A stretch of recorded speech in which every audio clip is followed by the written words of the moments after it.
My family traumatized my daughter to stop our divorce, so we made them destroy each other. I need to tell you about the most insane thing I've ever done in my life. My husband and I staged an entire toxic marriage, complete with screaming fights about golf addiction and throw pillow hoarding, just to make our families so miserable they'd finally leave us alone. And it worked. Sort of. But first, let me back up. My family has always been the type to want control. Not in an obvious way at first. It was subtle. Little comments here and there about how we should live, what we should want, who we should be. My husband's family was the same way. Both sides had this unspoken rule that if you weren't living by their arbitrary standards, you were doing life wrong. It started the day we got engaged. We'd been together 3 years, living together for one, and we were happy. Really happy. We wanted something small for the wedding. Intimate. Just us and our closest friends at the courthouse, maybe a nice dinner after. We're not big production people. We like quiet cabins over luxury penthouses. We'd rather watch the spotlight than be in it. A courthouse wedding felt perfect. It felt like us. My mom completely lost her mind. She'd made comments before about our relationship. Little digs about how we never took elaborate vacations or hosted huge family barbecues. But when I told her about the courthouse wedding, she went nuclear. The crying started immediately. Then came the guilt. Then the rage. "You're robbing me of my only daughter's wedding," she said, her voice shaking. "Do you know how long I've been planning this?" "Mom, we want something small." "Small? This is about what I want too. I'm your mother. Don't I get a say in the biggest day of your life?" My husband's parents weren't much better. His dad kept asking, "What will people think?" Not, "Are you happy?" or "Is this what you want?" Just, "What will people think?" His mom worried about their business reputation. My sister had already bought a bridesmaid dress and posted about it on Facebook. Apparently, she'd look foolish now. We eloped anyway. City Hall, 2 witnesses we grabbed from the waiting room, 10 minutes of paperwork, and we were married. It felt perfect. It felt like us. Our families didn't speak to us for 2 months. 2 entire months of silent treatment, like we'd committed some unforgivable sin instead of just getting married the way we wanted. That was our first lesson in their playbook. If you don't do what we want, we punish you with silence until you apologize. And we did apologize. We actually apologized for getting married the way we wanted. That's how it started. That's when we should have known. Looking back, there was something his dad said at a family dinner the week before we eloped. They were still trying to convince us to do the big wedding, and he pulled us aside. "We had such plans for you too. Your future. But I guess you're determined to do everything your own way." He said it bitterly, like we were throwing something precious back in his face. We thought he meant wedding plans. We had no idea what he really meant. 2 years into marriage, we bought our first house. A small 2-bedroom in a quiet neighborhood. We were so proud. The mortgage was manageable. The backyard was perfect for the dog we were planning to get. We loved everything about it. Our families hated it. "Too small," his mom said the first time she visited. Not "Congratulations." Not "We're proud of you." Just "too small." "You'll need more space," my dad added. "What about when you have kids?" "We just bought it," I said. "We're happy with it." My mom started bringing Zillow listings to Sunday dinners. Not suggestions, demands. She'd leave the printouts on our counter like homework assignments. His dad would corner my husband at family gatherings. I was talking to the Johnsons. They just bought in Riverside Oaks. 4 bedrooms, 3 baths. Now that's an investment. Every Sunday dinner became an interrogation about investment and property value and thinking about the future. They made us feel inadequate about something we'd been proud of. When his mom hired a home inspector without asking, just showed up one day with a clipboard and a stranger, we should have set a hard boundary. Instead, we accepted her apology and let it go. My mom kept showing those Zillow listings. "We just want you to live the life you deserve. Trust me, you'll thank us someday." The way she emphasized deserve always felt weird.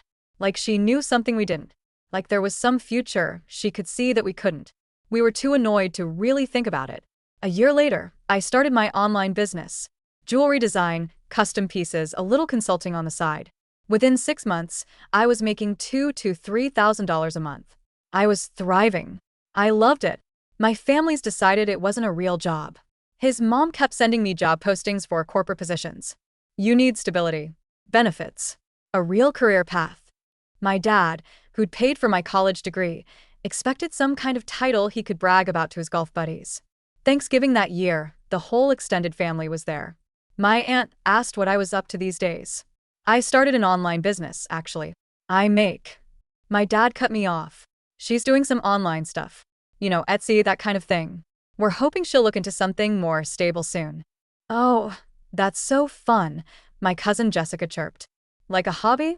It's not really a hobby. I'm making. But when are you going to actually scale it? My sister interrupted. Make it a real business? It is a real business. My dad patted my hand. We just think with your degree, you could do more. That's all. I stopped mentioning my business at family gatherings. Every month my revenue grew, and I told no one in my family. They'd made me ashamed of something I'd built from nothing. Year 4, Michaela arrived. She should have been our moment. Our baby, our family, our joy. Our families took over immediately. His mom showed up at the hospital before I was even moved to a recovery room. Finally, she said, holding Michaela for the first time. Something important. Not she's beautiful or congratulations. Something important. Like the previous 4 years of our marriage had been a waste. My mom arrived an hour later with a list. Names she approved of. We'd already named her Michaela. Nursery themes, parenting books, feeding schedules. She wasn't asking. She was telling. The advice never stopped. Every single decision we made was wrong according to someone. Don't hold her too much. You'll spoil her. Why are you using formula? Breast is best. Why are you breastfeeding? Formula is fine. My mom showed up every single day that first month, not to help, to supervise. She'd reorganize things I'd already organized. Question every choice. Hover while I fed Michaela, offering commentary on my technique. The expensive crib arrived a week later. The one his mom had picked out, not the one we'd chosen. It was delivered to our house without warning. We could reject it and hurt her feelings, or accept it and lose another piece of control. We accepted it. For 3 more years, we let it continue. Gave in, apologized, kept the peace. With every compromise, we lost a little more of ourselves. By the time Michaela was 3, our families had figured out the perfect weapon, undermining us through her. Every rule we set, they broke. Every boundary we drew, they crossed. Right in front of Michaela, teaching her that mommy and daddy's rules didn't matter. We said no candy before dinner. Grandma gave her a lollipop anyway. I turned out fine. We picked educational toys. Grandpa brought expensive plastic junk from Target. Don't deprive Michaela. We limited screen time to 30 minutes a day. Grandpa let her watch TV all afternoon at their house. One day won't hurt. The iPad incident was the worst. We'd researched it, read articles, talked to our pediatrician, made a joint decision. No tablets until age 7. We had good reasons. We felt confident about it. Then my mother-in-law showed up one Sunday with a brand new iPad in a pink case. Michaela, I have a surprise for you. Michaela's eyes went wide. What is it? My mother-in-law pulled out the tablet with a flourish. Your very own iPad. Now you can play games and watch videos just like all your friends. Really? For me? My husband stepped forward. Mom, we talked about this. We said no tablets yet. His mom's voice got louder. Loud enough that Michaela definitely heard. Oh, your daddy's just being silly. Every kid your age has one. You don't want to be the only one without one, do you, sweetie? Michaela looked between us, her face crumpling. Can I keep it? Please. We were trapped. Say no, we're the bad guys who took away the gift. Say yes, we lose the boundary entirely. We let her keep it. Michaela started saying, but Grandma lets me about everything. We were losing authority in our own home. Our own daughter was learning that we didn't matter. 2 years later, the comparison game started. My husband's brother had 2 kids, a big house with a pool, lavish everything. My sister had just had a baby, expensive nursery, designer clothes. At family gatherings, it was all anyone could talk about. Did you see their pool? Michaela deserves that. Your sister has the baby in French lessons already. You should look into that. They made it sound like we weren't providing enough. Like we were failing Michaela somehow. What they didn't say, my brother-in-law had gotten help from the family business. My sister's husband was wealthy. They had advantages we didn't have. Advantages our families had given them, not us. We were doing it on our own. Middle class, comfortable. We chose experiences over things, camping trips, museum days, teaching Michaela about the world instead of buying her stuff. But our families made Michaela feel like we weren't enough. After a birthday party at her cousin's house, Michaela asked, "Mommy, why don't we have a pool like Uncle Mark?" Well, pools are expensive, and we like to spend our money on trips and experiences. Remember when we went camping? Yeah, but Sarah has a pool and goes on trips. My mom's voice came from across the table, loud enough for everyone to hear. Well, some people can afford both, sweetie. Michaela looked at me with those big 7-year-old eyes. So, we can't afford both? It's not about affording, it's about choosing. Are we poor? Dead silence around the table. My face burned. No, baby. We just choose differently. But the damage was done. Michaela was learning that money and stuff mattered more than anything else. By the time Michaela turned 7, we'd been fighting our families for so long, we forgot to fight for each other. The spark between us had died somewhere between the iPad incident and the pool conversation. We were partners, co-parents, best friends, but we weren't in love anymore. Neither of us had the courage to say it out loud. We were excellent at tag teaming against our families. We'd brief each other before dinners like we were preparing for battle. We were strategic, united, strong. But at home, alone, we were just roommates. We sat on separate corners of the couch every night, both on our phones, no conversation. In bed, we said goodnight and rolled to opposite sides. I couldn't remember the last time we'd been intimate. Maybe 3 months. 4. Neither of us initiated. It felt like a chore. Date nights were spent talking about Michaela, about them, about logistics. Never about us. When was the last time we laughed together? Really laughed? I couldn't remember. We still cared deeply. If something happened to him, I'd be devastated. But that was history, partnership, not romantic love. The butterflies were gone. The passion was gone. The feeling that drew us together 8 years ago had evaporated. Our families noticed. "You seem distant," his mom said at dinner one night. "You used to sit closer." "You don't laugh at his jokes anymore," my dad observed. They sent restaurant gift cards. Business cards for marriage counselors. They made us feel more broken. Michaela noticed too. "Are you and Daddy mad?" she'd ask. "Just tired, sweetie." But she was smart. She knew something was off. One day I picked Michaela up from school, and she was quiet in the car. "How was school?" "Good." "What did you do?" "Stuff." At dinner, she barely touched her food. "What's wrong, baby?" "Grandma asked me how you and Daddy are doing." My blood ran cold. "What did you say?" "I said you're okay. I guess." "What else did she ask?" "She asked if you talk to each other, and if you fight." I wanted to scream. "What did you say?" "I said you don't really talk much. You just sit on the couch on your phones." My husband and I looked at each other across the table. This had to stop. That night after Michaela was asleep, I was putting away the last dinner plate when the words just came out. "We're not happy, are we?" He froze, sponge in hand. A long pause. No. "We're not." I turned to face him. "I've been trying to pretend we are for months. Maybe a year." He finally looked at me. "Me too." We moved to the kitchen table and sat across from each other. "I love you. You know that, right?" "I know. I love you too." But you're not in love with me." Tears started. "No, I'm not.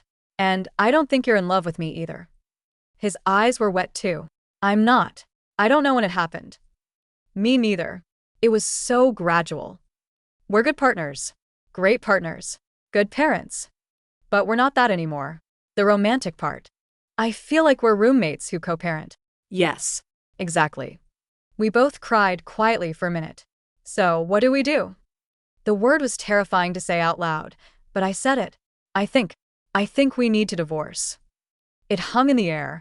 First time either of us had said it. Yeah. "I think so too." More tears, but also relief. The weight lifted. "We can do this, amicably. Stay friends. Co-parent together. 50-50 custody. We'll figure out the house. We're going to be okay. Michaela is going to be okay. We just need to tell our families." We both stopped. Looked at each other. Dread filled the room. "Your family is going to lose their minds," he said. "So is yours. They'll never accept this." "We'll make them understand." "Will we though?" Long silence.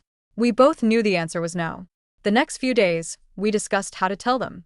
Should we wait until after? Send letters? Do it in person? Maybe they'll surprise us? I said without conviction. "You really think so?" No. We scheduled a family dinner at a neutral restaurant. Public place, both families there. We'd tell them together, calmly, like adults. We were so naive. The restaurant was nice. White tablecloths, soft lighting. Both sets of parents, his brother, my sister, everyone gathered around a big table, making small talk while we held hands under the table for courage. So, his dad said finally, "What's this about?" We'd rehearsed this. Short, direct, united. We've decided to divorce. Dead silence. Forks stopped midair. It's mutual, my husband continued. We're not in love anymore, but we care about each other deeply. We want to do this amicably for Michaela's sake. His mom looked at our joined hands on the table. But you're holding hands right now. Yeah, we're still friends. My dad slammed his hand on the table. Silverware jumped. Other diners looked over. Friends don't get divorced. You work through this. That's what marriage is. This is just a rough patch, his sister added. Every marriage has them. You can't just quit. We've thought about this carefully. His dad cut him off. Carefully? You call this careful? What about Michaela? You're being selfish. Divorce is for people who hate each other, my mom said, her voice breaking. You two clearly don't hate each other. That's exactly why we can do this amicably. This is insane, his brother interrupted. You're throwing away 8 years because of what? Boredom. My husband stood up. We're not asking for permission. We're informing you. My dad stood too. Well, we're not accepting this. We tried to leave. They blocked us. Kept arguing, talking over each other, making a scene. Finally, we pushed through and made it to the parking lot. They followed, still talking, still protesting. Think about Michaela, his mom shouted after us. You're destroying that child's life. We got in the car and locked the doors. They stood in the parking lot shouting as we pulled away. In the car, silence for 5 solid minutes. That went exactly as badly as we thought. I said finally, they'll come around. They have to. We were so wrong. The next morning at 7 a.m., the doorbell rang. My mom stood on the porch holding a business card. Her name is Dr. Patricia Chen. She specializes in couples who think they're done but just need guidance. Mom, we told you last night. I'm not leaving until you promise to at least call her. Just one session. I was exhausted. Michaela was upstairs getting ready for school. I didn't have energy for this. Fine. I'll call. Promise. I promise. She finally left. I texted my husband. I'm not calling her. Obviously, he wrote back. At 9 a.m., his mom texted him. She'd booked us a couples massage at Reconnecting Hearts Spa for Saturday. Without asking. Just assumed we'd go. He canceled it immediately. 2 minutes later, his phone rang. His mom, crying. You won't even try. That afternoon, a notification popped up on my phone. I'd been added to a group chat. The name, Save This Marriage Task Force. 17 people. His sister, my sister, both sets of parents, aunts, uncles, cousins, even a second cousin I barely knew. Messages were already flying. Welcome, everyone. We're here to support them through this rough patch. Have they tried counseling? What about a romantic getaway? Sometimes you just need to reconnect. Honestly, I think they need some tough love. Stop coddling them. My phone buzzed continuously. 50 messages in an hour. I texted my husband. Are you seeing this? I muted it. 44 messages in 20 minutes. We couldn't believe it. They'd created a task force. They were coordinating. That whole first week, my mom showed up every night for dinner. Monday, Tuesday, Wednesday, just appearing at our door with casseroles and lectures. Marriage is work, she'd say while Michaela picked at her food. Your father and I almost split 3 times, but we worked through it. We're fine, Mom. You're not fine. You're getting divorced. Michaela looked up from her plate. Why is Grandma here again? Because I care about you, sweetie. By the end of week 1, we were exhausted. Constant contact, unsolicited advice, guilt trips from every direction. But at least we were united. At least we were still a team, facing them together. By Monday of week 2, we'd started to hope the worst was over. We were wrong. They were just getting started. We'd scheduled lunch, just the 2 of us, to discuss lawyer consultations. Neutral restaurant, noon on a Tuesday. We walked in, and our entire families were waiting at a large table. Oh my God, I whispered. His dad stood up. Sit down, both of you. Dad, what is this? This is an intervention. Seat. We were surrounded. 8 family members, 2 of us. We reluctantly sat. We've been talking, my mom said. All of us. And we're not going to let you throw away 8 years of marriage without a fight. His dad leaned forward. Look at you right now. You're sitting next to each other, holding hands under the table. Yes, I can see that. You don't hate each other. Nobody said we hate each other. His sister pulled out a notebook. An actual notebook with tabs. I've been documenting your relationship. 3 years of observations. I can tell you exactly where things started to decline. You've been documenting us? Someone had to pay attention. October 2022, you stopped posting couple photos. January 2023, you sat on opposite ends of the couch at Christmas. These are the signs. I stood up. This is crazy. We're leaving. His brother blocked the exit. Just hear us out. Please. We're your family, my dad said. We love you. We know what's best. You don't know what's best for us. It went on for 45 minutes. Family members taking turns, making their cases, lecturing us about commitment and work and not giving up. We kept trying to leave. They kept talking over us. Finally, we pushed past his brother and escaped to the parking lot. They followed us outside. You're destroying Michaela's life, my mom shouted across the parking lot. You'll regret this, his dad added. We got in the car, locked the doors, and drove away while they stood there watching. That afternoon, my mom picked Michaela up from school. Just a normal grandma pickup. Michaela came home quiet, withdrawn. Something was off. At bedtime, she asked, Mommy, is Daddy making you sad? My blood ran cold. What? No, es Wetie. Why would you think that? Grandma said Daddy made bad choices, and that's why you're sad. When did Grandma say that? In the car. After school. What else did she say? That Daddy needs to fix his choices. Do you want Daddy to fix his choices? I held it together until Michaela was asleep. Then I called his mom. What did you say to Michaela? I didn't say anything wrong. You told Michaela that her father made bad choices. Michaela asked why you two were sad. I said Daddy made choices that made Mommy sad. That is not your place. We asked you not to involve Michaela. I'm her grandmother. I can have conversations with my grandchild. Not about this, you can't. I hung up, shaking. The next day, my mom picked Michaela up. That evening, Michaela asked, Mommy, do you not appreciate Daddy? Who said that? Grandma.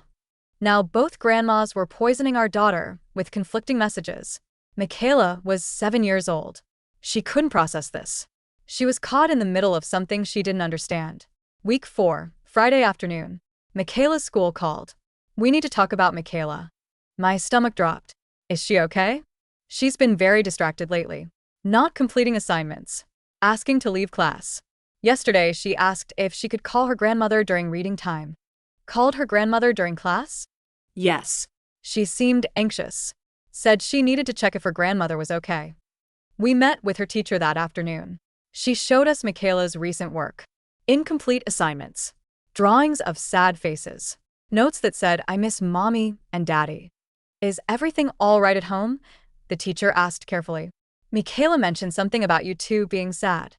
My husband and I exchanged glances. Our families had told Michaela enough that she was spreading it at school. We're handling some family things, but Michaela is fine. Well, she doesn't seem fine. She seems quite worried. We drove home in silence. Michaela is suffering because of them. I said finally. We need to do something. But what? We've tried boundaries. We've tried asking nicely. We've tried everything. Week 4, Saturday. The line was crossed that couldn't be uncrossed. My mom picked up Michaela for Grandma Day. We'd been trying to maintain normalcy for Michaela's sake. She needed to see her grandparents. Michaela came home at 5 p.m. and ran straight to her room. I found her crying on her bed. Baby, what's wrong? Grandma said. My husband sat on the edge of the bed. What did Grandma say? She said you and Mommy don't love each other anymore. Michaela sobbed. And if you don't love each other anymore, you might stop loving me too. I felt like I'd been punched. Michaela, look at me. Look at Daddy. We will never stop loving you. Never. Do you understand? But Grandma said. Grandma was wrong. So wrong. Mommy and Daddy loving you has nothing to do with us loving each other. You are the most important person in the world to both of us. That will never change, my husband added. Promise? I promise. I promise to, baby. We held her until she fell asleep. After she was out, I called my mom. I was shaking with rage. What the hell did you say to Michaela? I was explaining. You told our child we might stop loving her. She asked what divorce means. I said when parents stop loving each other, sometimes. Sometimes what? I was trying to prepare her. You traumatized her. She's crying herself to sleep. Well, maybe if you two weren't so selfish. Don't call us again. I hung up. My husband was pacing. They're never going to stop. No, they're not. Something broke in me that night. My daughter had cried herself to sleep thinking we might stop loving her because my mother, had planted that fear in her 7-year-old brain. They'd gone too far. Week 5, Tuesday morning. I got an alert on my phone. Our bank account was frozen. I called the bank immediately. There must be some mistake. We received a fraud report from your father. The account is frozen pending investigation. There's no fraud. My father is interfering in our personal business. He seemed very concerned. Said you were going through a divorce and there might be financial misconduct. There's no misconduct. We're handling our divorce privately. I understand, but protocol requires we investigate any fraud claims. It'll be resolved in 2 to 3 business days. 2 to 3 days? Our mortgage payment is due tomorrow. I'm sorry. It's policy. I hung up and immediately started crying. We might miss our mortgage payment. Our credit could be ruined. All because my father decided to protect us. When my husband came home, I lost it on him. Can you please talk to your father? This is insane. My father? Your dad just froze our bank account. I know. And your mother told Michaela we might stop loving her. I talked to her. What else do you want me to do? Make them stop. I can't. Just like you can't make your dad stop calling our bank. We were both breathing hard. Fighting. Really fighting for the first time. This isn't us, I said quietly. We're not supposed to fight. I know. I'm sorry. I'm sorry too. They're making us turn on each other. It took 3 days to unfreeze the account. 3 days of stress because my father thought he knew better. Week 5, Thursday. A notification popped up. $10,000 had been transferred into my husband's account. The note said, "For when you need your own place." My heart sank. His parents thought I was kicking him out. Thought I was the villain taking everything. Did your parents just transfer $10,000 to your account? He checked his phone. What? Oh my God. There's a note. For when you need your own place. They think I'm taking everything from you. I'm sending it back right now. The damage is done. They think I'm stealing from you. His dad called immediately. You sent back the money? We don't need it. You're choosing her over your own family. She's not the enemy, Dad. She's got you so twisted you can't even see. Week 6, Saturday. My husband's brother showed up at our house with moving boxes. Hey, I brought boxes. Let's get you packed up. What are you doing here? Helping you move out. You can stay on my couch until you find a place. His brother walked right in. Started taking pictures of things with his phone. I'm documenting your stuff for the lawyer. You'll want proof of what's yours. Stop. I didn't ask for this. You need help whether you ask for it or not. My husband physically pushed his brother toward the door. Get out. Are you serious right now? Out. His brother left, offended. Fine. But when she takes everything, don't come crying to me.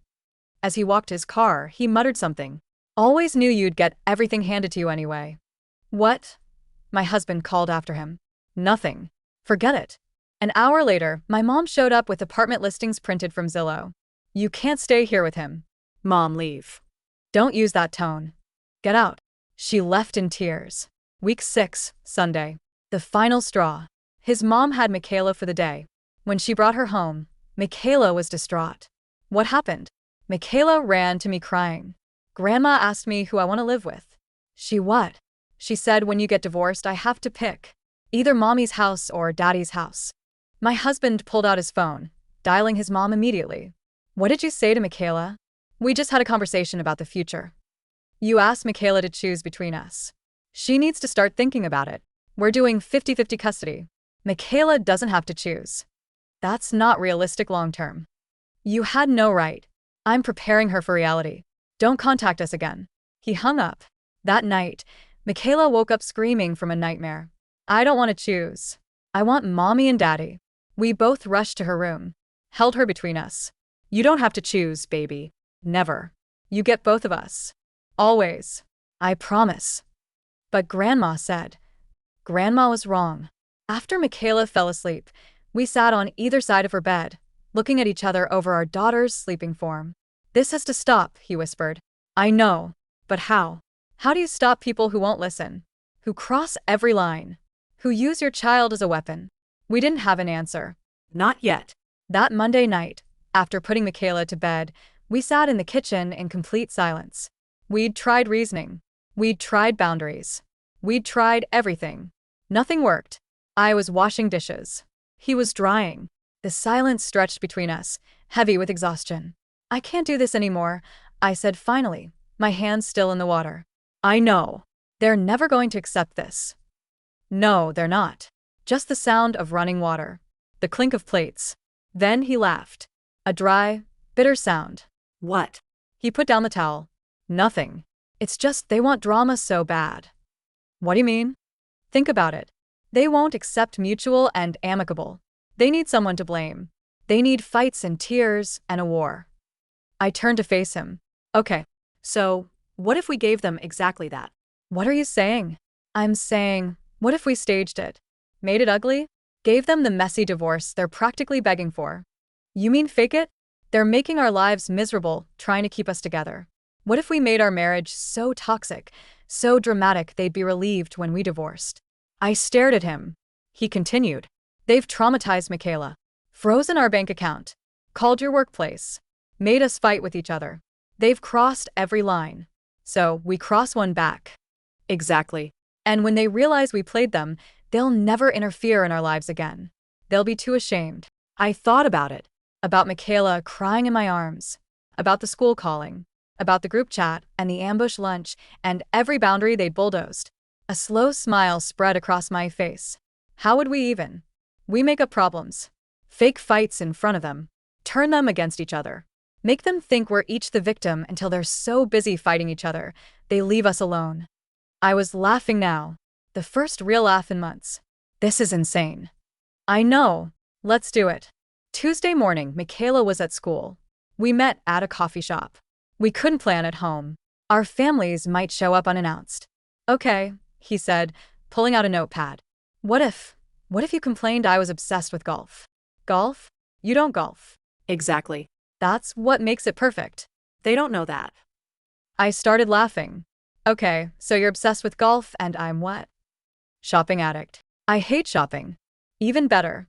Make it specific. Like throw pillows? I own 3 pillows. Okay, so I'll say you bought 39 throw pillows. I was cracking up. Where did you get 39? I don't know. It sounds ridiculous and specific. This is insane. Are we really doing this? I think we have to. We spent 2 hours planning. The details were absurd but believable. Golf league, $300 a month. 39 throw pillows. Topgolf on our anniversary. Complete lie. We'd watched Love Island and eaten takeout. Okay, so first fight. When? Next family dinner. Both families there. What's the play? I show up late. You're mad I was at Topgolf. Have you ever been to Topgolf? No idea where one even is. Perfect. We were writing it all down. Energized. For the first time in months, we were a team again. Not romantic, but partners with a common goal. Wait. I put down my pen. Michaela. She can't see this. Babysitter. Every time we do a fake fight, Michaela is with a sitter. And we tell her what? A version of the truth. That we're pretending to be mad at each other with the grandparents to make them stop. Will she understand? She's smart. She'll get it enough. We clinked our coffee cups together. Let's give them what they want. That afternoon, after Michaela got home from school, we sat her down. Sweetie, we need to talk to you about something.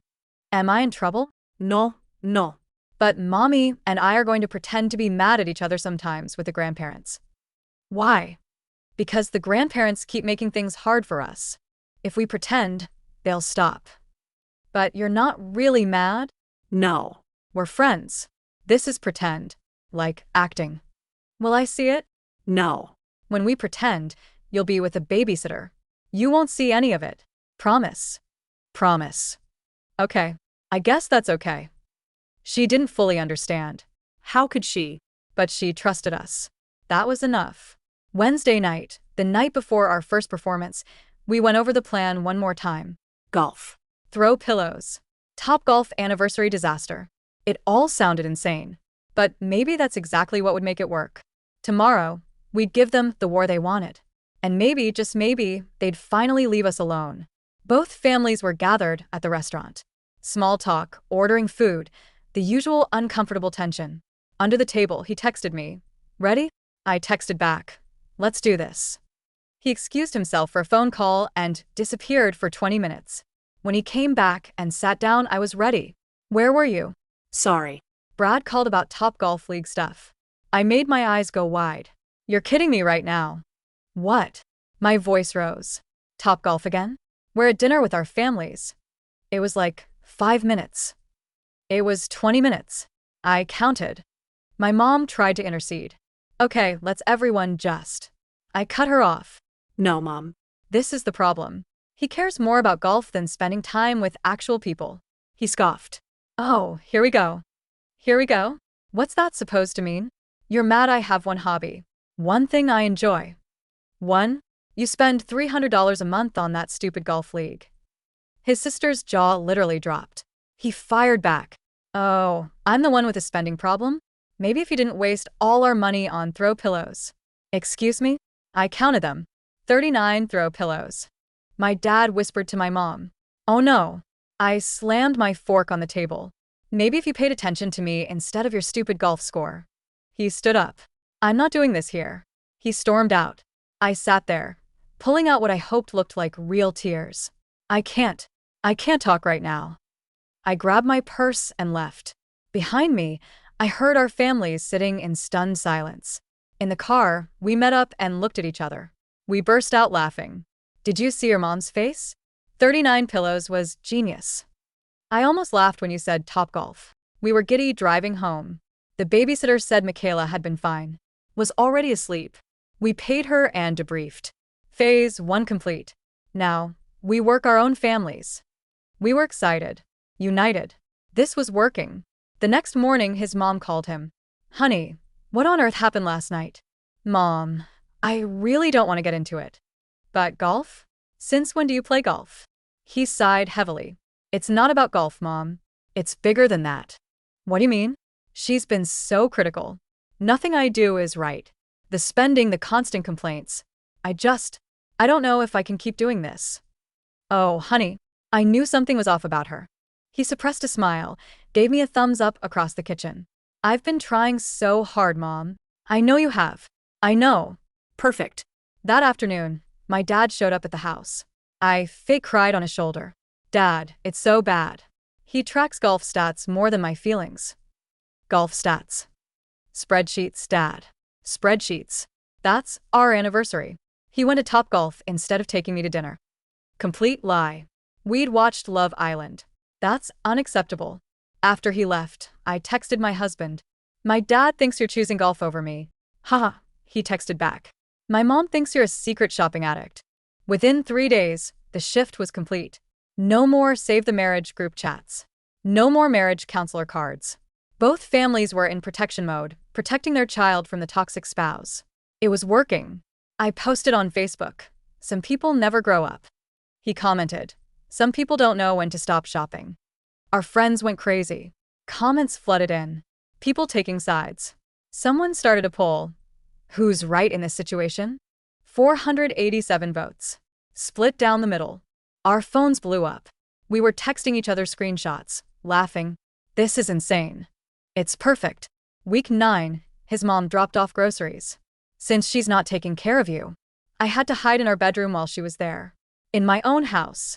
2 hours later, my mom brought dinner. Since he never appreciated your cooking, he hid in the garage. That night, I spent 20 minutes in the garage because your mom showed up. I spent an hour in our bedroom because your mom was organizing. This is getting complicated. It's fine. We just need to coordinate better. A small silence stretched between us. First hint of strain. Week 10, there was a family gathering at a restaurant. Someone's birthday or anniversary. Both families were there. We arrived separately. Sat far apart. The performance continued. Someone mentioned dividing household items. He said loudly across the table. I want the good TV. You don't even watch sports. I'll learn. And you're not getting the KitchenAid. You don't even bake. Well, you don't even use the TV. I want it anyway. His dad motioned to a passing waitress. Can we get separate checks, please? They used to share everything. The waitress looked uncomfortable. Of course. Later, she brought a free dessert. This is on the house. You both look like you need it. We ate it while glaring at each other. In the car after, I was quiet. You okay? That was a lot. Yeah. Silence. Something had shifted. By week 11, we'd created a monster. Our families weren't just taking sides. They were at war with each other. And somewhere along the way, the fake fight started to feel a little too real. Week 10, Monday. His mom and my mom ran into each other at Kroger. We weren't there, but we heard about it. Multiple people called us. There was video. According to witnesses, my mom said, "Your son chose golf over marriage."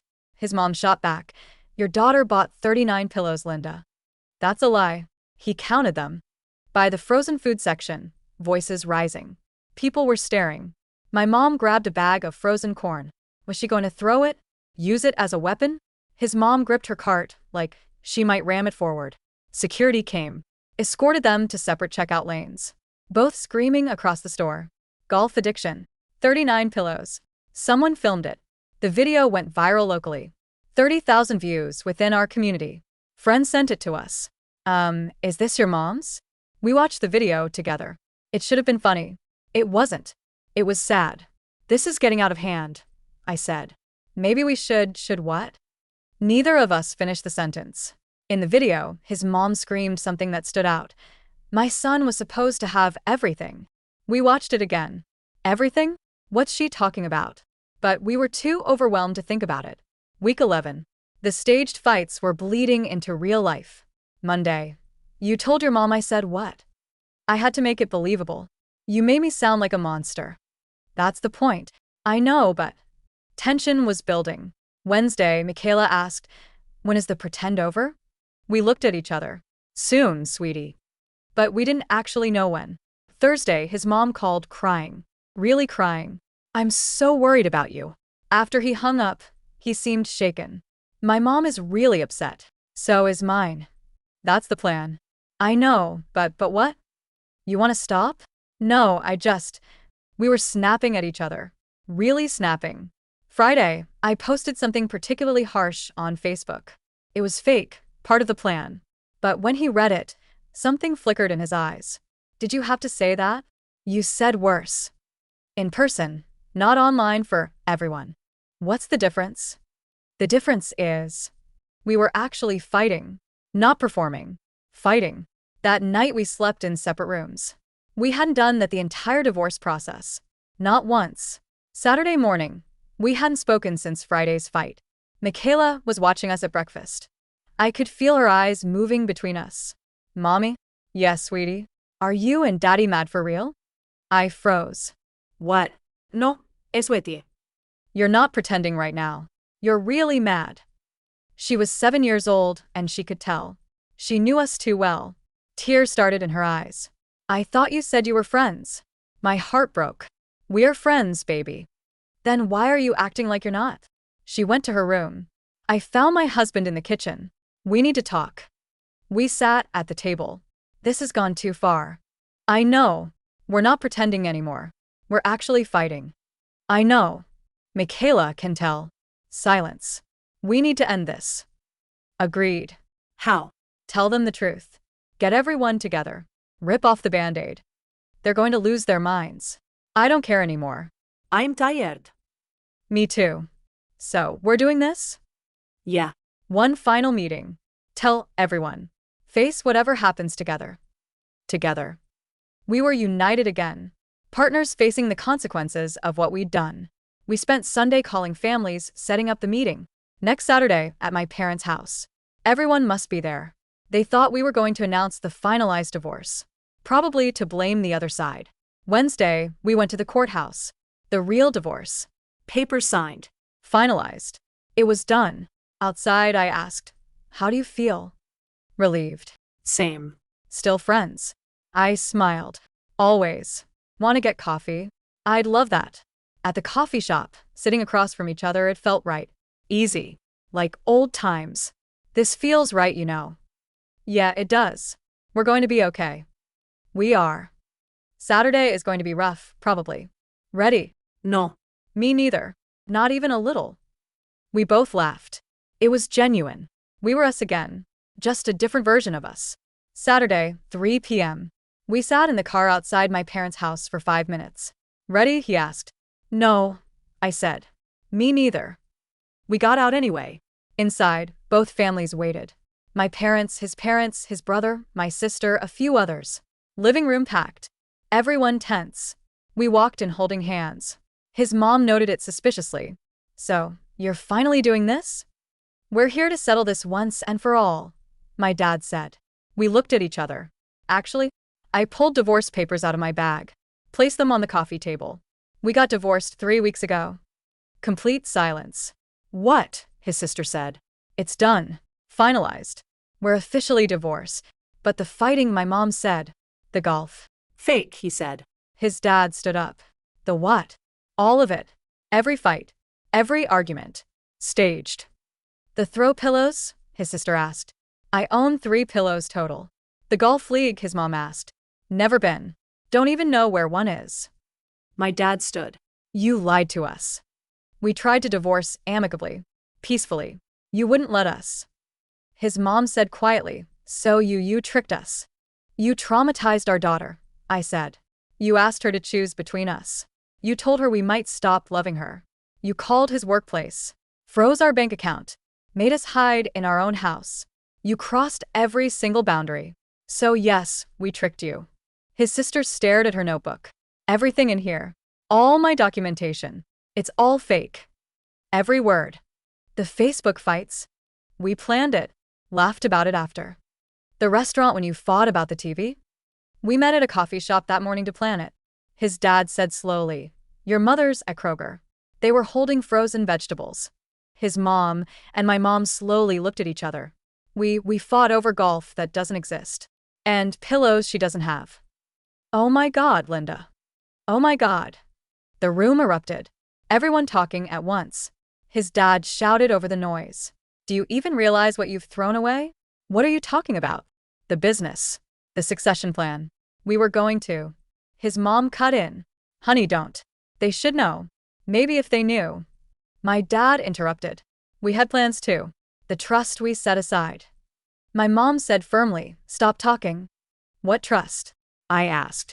What business? What are you talking about? The room went quiet. His sister said quietly, oh my God. They don't know. His brother added, you never told them. His dad sat down heavily. The business. $2 million. We were going to pass it to you on your 10th anniversary. Full ownership. My dad continued. The trust fund. $1.5 million. Property portfolio set aside for you. My husband said slowly, you were going to give us. Wait, we're going to. His mom interrupted. The legal documents have clauses. Requirements. What requirements? My mom said carefully, stable, traditional marriage. It's standard for these types of. You made our daughter cry over money. His dad tried to explain. It's not about the money. It's about legacy. Family legacy. You told us we were destroying Michaela's life. But really, we were destroying your plans. My dad admitted, we genuinely believe divorce is wrong, but you also believe you'd lose millions. Yes. His brother spoke up. Dad's been telling the whole business you're going to take over. Clients are expecting. My sister added, Mom told everyone at the country club about the trust. It's all she talks about. This whole time, I said. Every boundary you crossed. Every time you made Michaela cry. It was about protecting your money and your reputation. His mom was crying. We love you. You love your legacy. His sister spoke quietly. Dad, the business. What about it? His dad looked confused. What do you mean? You've been so distracted. The Facebook stuff. The public drama. Clients have been asking questions. His brother added, yeah, and Uncle Tom's been talking about other options for succession. His dad went pale. My dad turned to my mom. The trust. Did you finalize the tax paperwork with Robert? I was going to, but then everything happened and the bank incident. When you called about fraud, that triggered an audit. What? An audit. Of the trust. Do you understand what that means? My sister pulled out her phone. And Mom, your friends at the club. After the Kroger video, they've been talking. She showed our moms the video. 30,000 views. Oh God, his mom whispered. I looked at my husband. Let me get this straight. You crossed every boundary. Traumatized our child. Tried to control our lives. All to protect your money and reputation. And in the process, you destroyed both. His dad said weakly, the business reputation. If clients think we're unstable. My dad added, the audit could cost us hundreds of thousands. Good, I said. My mom tried again. We were trying to help. You were trying to control. There's a difference. The room dissolved into chaos. Some people crying, some shouting, some just sitting in stunned silence. We stood there, letting it wash over us. We'd said what we needed to say. Now came the aftermath. How could you do this to us? My mom cried. How could we? You asked our 7-year-old to choose between her parents. His mom tried. We were trying to help. You told Michaela we might stop loving her. That landed like a bomb. Complete silence. His sister said quietly, We did do that. I posted about your marriage on Facebook without asking, she admitted. His brother said, I showed up with moving boxes uninvited. I called your bank and froze your account, my dad admitted. His mom added, We transferred money to drive a wedge between you. But we were trying to save your marriage, my mom insisted. We didn't want it saved. We told you that the first night at the restaurant. My mom tried again. We just thought if you had time. You didn't think. You decided you knew better than us about our own lives. You steamrolled every boundary. You made our daughter cry. Over money. Over your money. Silence. They couldn't deny it. His sister stared at her notebook. We made everything worse, didn't we? My dad put his head in his hands. His mom was crying. I genuinely thought I was helping. We know, but you weren't. So you're really divorced. It's final. Yes. And you two are friends? Co-parents? Moving forward together? Yes. His dad asked, and this whole war, the golf, the pillows, everything, that was to make you stop interfering? Yes. Did it work? Long silence. His mom said quietly, I'm sorry. I'm so sorry. My mom added, we all are. I shouldn't have made that group chat, his sister said. I shouldn't have posted on Facebook. I definitely shouldn't have called the bank, my dad admitted. Very small laughs. The tiniest crack in the tension. Here's what's going to happen now, I said. The room went quiet. We're divorced. That's final. No more discussions about it. We're going to co-parent Michaela. 50-50 custody. You will all have access to Michaela because you're her grandparents, aunts, uncles. But there are rules. Rule 1. You don't talk to Michaela about the divorce at all. Rule 2. You don't undermine our parenting decisions. Ever. Rule 3. No showing up unannounced. You call first. Every time. Rule 4. You don't call our workplaces, our banks, anything. You treat us like adults. Can you do that? Murmured yes. I need to hear you say it clearly. His mom said, yes. We can do that. My dad said, we can. His dad said, we will.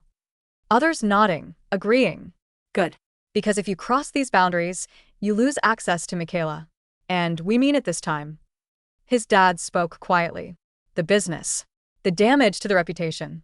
I don't know if it's salvageable. That's not our problem. You did that to yourself. My mom said, the trust. The audit. There are complications. Not our problem either. His dad tried. But it was supposed to be yours. Your inheritance. We don't want it. My dad said, but Michaela will be fine. We'll provide for her. On our own terms. Without conditions. His mom asked, we just wanted to give you a good life. We already have a good life. We don't need your money to have that. We stood to leave. Wait, his mom said. We turned. Are you okay? Really okay? We looked at each other. Small smiles. Yeah, we are. We really are. My mom said, I'm glad. Truly. His dad added, and for what it's worth, your mother's fighting in Kroger. His mom and my mom looked at each other. We were holding frozen corn like weapons. Over golf that doesn't exist and imaginary pillows. They both started laughing. Real, genuine laughter. Soon everyone was laughing. The absurdity of it all finally hitting. We left while they were laughing. In the car, he said, "That went better than I expected." Only because we set the bar in hell. We both laughed. Home. Home. Michaela's probably wondering where we are. Partners?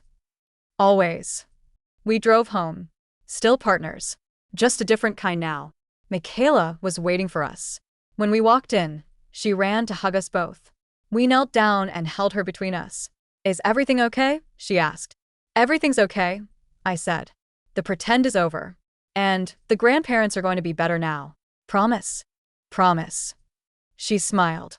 The worry that had been in her eyes for months started to fade. That night, after Michaela was asleep, we sat on the couch. Not on separate corners like before, but next to each other. Friends. Partners. Co-parents. We did it, he said. We did. Think they'll actually respect the boundaries? If they don't, they won't see Michaela. They know we mean it now. Yeah, they do. We sat in comfortable silence. Our families had spent months trying to keep us together, and in doing so, they'd nearly torn us apart. But we'd survived. We were divorced, yes. But we were okay. More than okay. We were free. And Michaela was going to be fine. She had two parents who loved her, who put her first, who would always protect her. She had both of us. That was all that mattered. Stay safe out there. Until next time.